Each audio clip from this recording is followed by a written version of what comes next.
À Djamé, Pont-Ferraille, ici, des restauratrices sont installées pêle-mêle sans aucune condition d'hygiène. Non loin de ce carniveau à ciel ouvert, se trouve le restaurant de Mariam, une situation que semble apprécier sa clientèle. Nous sommes des super Ibaka. Dès que nous on descend, on mange et puis on s'en va. Parce que le coin nous arrange, c'est rapide pour nous. Ça nous fait du bien quoi. Voilà, quand on mange comme ça, on peut rester comme ça jusqu'à 20 h. Bon, ça dit on n'a pas faim. D'Adjamé à Abobo en passant par Yopougon, le constat est le même. Les restaurants à ciel ouvert ou de fortune poussent comme des champignons. Dans cet autre quartier de la commune d'Adjamé, le décor non plus n'est pas reluisant. Ici, un véritable restaurant à ciel ouvert, situé en bordure de route, la nourriture est exposée sans aucun couvert. À côté, un dépotoir d'ordures avec la fumée que dégagent les véhicules. C'est dans cet endroit insalubre que Suzanne exerce son commerce. Non, c'est debout, on va s'asseoir à la maison. Donc, maman vient se débrouiller un peu ici. Quand nous jeunes, mais son placard là, c'est doux. Le mec, c'est doux là. Même si on n'est pas en laisse, on en laisse dedans. Certaines restauratrices essaient de respecter quelques conditions d'hygiène en prenant des dispositions. La fumée nous gêne. Voilà pourquoi on a fait une vitre pour pouvoir fermer. Le manque d'hygiène dans les restaurants à ciel ouvert peut créer une intoxication alimentaire, provoquant ainsi des maladies telles que la dysenterie, le choléra, la fièvre typhoïde et la diarrhée. Le cas de ces dames qui vendent de la ticket, qui doit être manipulée avec la main, et qui n'ont pas une bonne hygiène des mains. Qui n'ont pas une bonne hygiène des mains, qui ne se lavent pas les mains avant de manipuler cet ticket.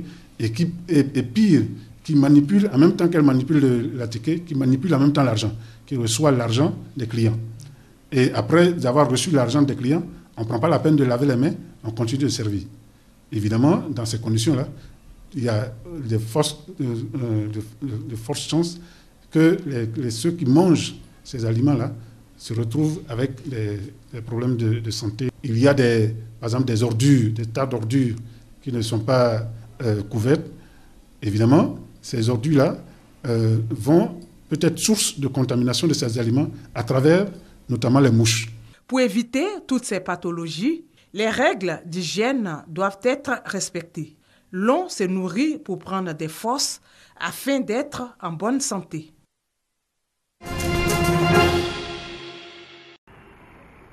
En Côte d'Ivoire, le taux de l'alphabétisation est estimé à 45%.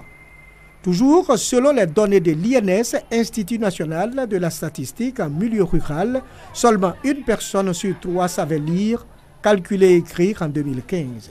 Une situation qui a des répercussions négatives sur l'activité agricole, activité motrice de l'économie ivoirienne. Pour permettre aux producteurs de cacao de se familiariser avec les chiffres et les lettres, l'ONG CARE International a initié un projet.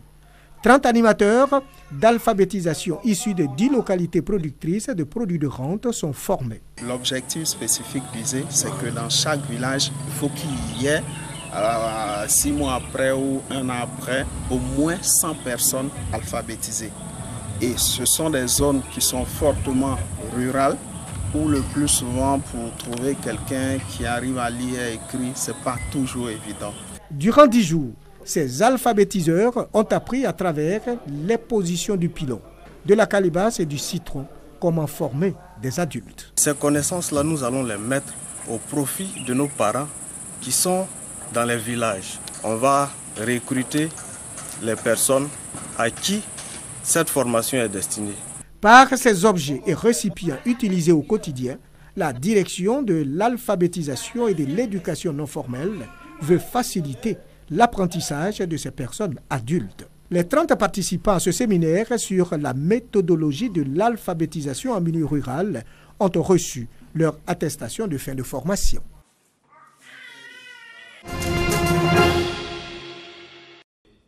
En marge du Salon des investisseurs et entrepreneurs d'Afrique, le Pitch Hub Africa. C'est une compétition de plans d'affaires dont l'objectif est de donner l'opportunité aux jeunes porteurs de projets de lever des financements. La 4e édition se tiendra les 7 et 8 avril prochains à Casablanca, au Maroc. 4 meilleurs projets ivoiriens sur une cinquantaine ont été sélectionnés. Ils auront accès à des formations boîte à outils. Ils pourront aussi pitcher dans le grand jury à Casablanca et donc de pouvoir lever des fonds d'une plus grande envergure si nécessaire. Ils vont aussi participer au B2B. Et autre volet intéressant, c'est qu'on est en train de pousser des outils de e-learning en intelligence économique pour les PME.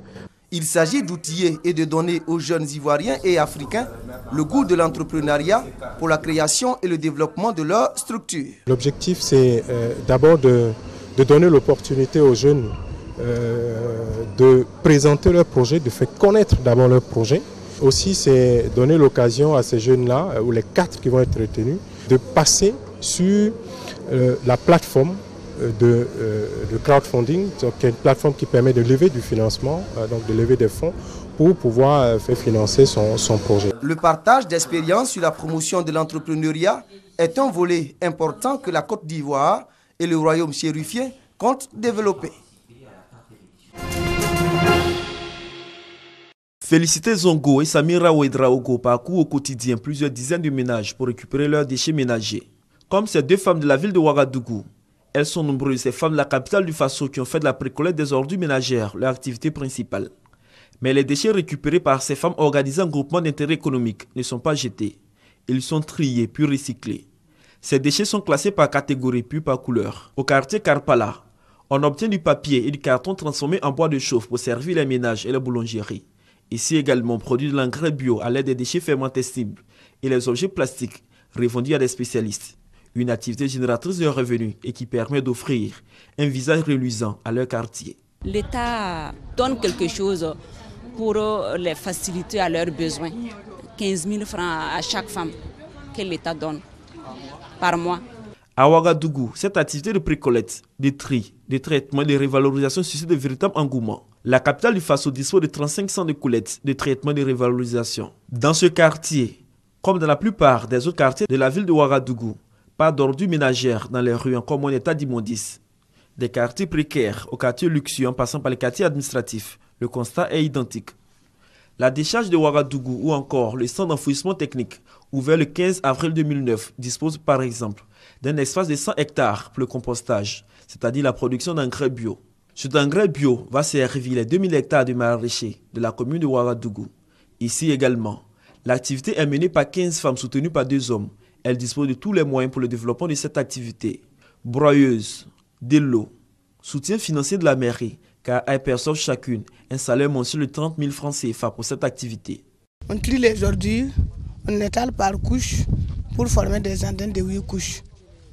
On arrose, après l'arrosage, ça mature et puis on tamise, on conditionne dans des sacs, puis on vend à 2500 francs.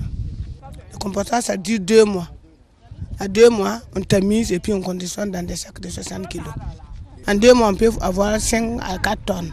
Juste à côté du centre de compostage, une unité de traitement et de valorisation des déchets plastiques. Ces femmes découpent, lavent les objets plastiques avant de les passer dans une broyeuse pour obtenir des granulés. Et ces granulés mis en sac seront rachetés par des industriels. On trie par couleur et par type de déchets avant de broyer. Voilà, donc ce qu'on obtient du broyage, on appelle ça granulé. Donc c'est notre produit fini. On revend avec les industriels. On achète les sachets 50 francs le kilo et puis on revend à 100 francs. Mais si c'est le plastique dur, souvent on achète à 75, 100 francs, souvent à 150 francs. Après lavage, broyage, on revend entre 300 et 400 francs le kilo. Grâce au recyclage des ordures ménagères, la ville de Ouagadougou a fière allure. Rareté des déchets dans les rues et l'air est moins pollué.